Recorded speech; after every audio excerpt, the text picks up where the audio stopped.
Just in guys, 5 kababayan natin ang nahuli or hinuli ng Saudi police dahil sa panloloob sa mga kabahayan at pagnanakaw. At nahulihan din sila ng methamphetamine. Ano ba yung methamphetamine guys? Yan po yung shabu. You see?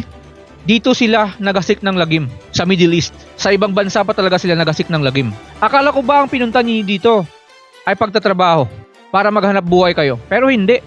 Ang pinunta niyo dito ay magshabu, magasik ng lagim at lagyan ng mancha yung pagiging Pilipino.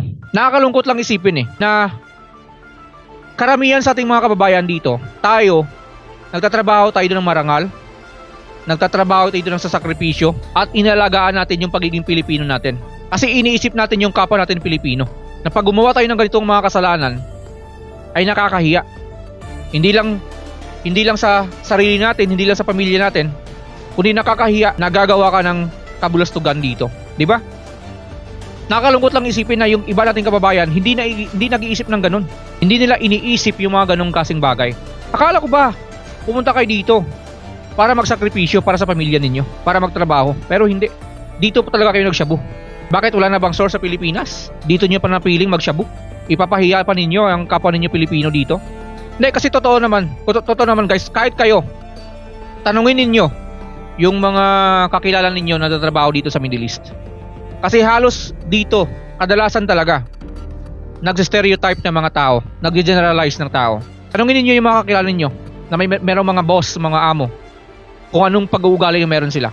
So pag nakita nila ang news na ganito yung Pilipino, ang isipin nila, lahat ng Pilipino ganun.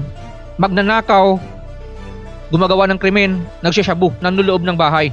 Yun yung isipin nila. O kahit tanungin ninyo yung mga kakilala ninyo. Kadalasan dito, ganun talaga.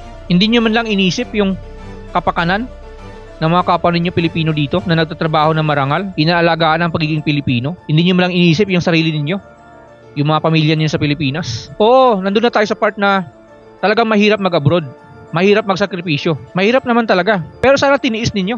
Kasi ganun naman talaga ang buhay . Ang buhay ay puno ng pagsasakripisyo. Tapos kayo gusto nyo easy money.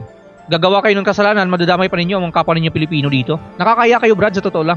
Yung mga ganitong klaseng kasalanan, hindi ka makakaramdam ng awa . Yung iba merong mga rason . Sinasabi nila na kailangan ng anak, nasa ospital, kailangan ng pera, pampagamot. Kahit ganun, tayo minsan nakakaramdam tayo ng awa . O maling-mali talaga yung ganun. Kasi kriminal yan . Pero minsan pag may rason yung tao, minsan nakakaramdam ka ng awa .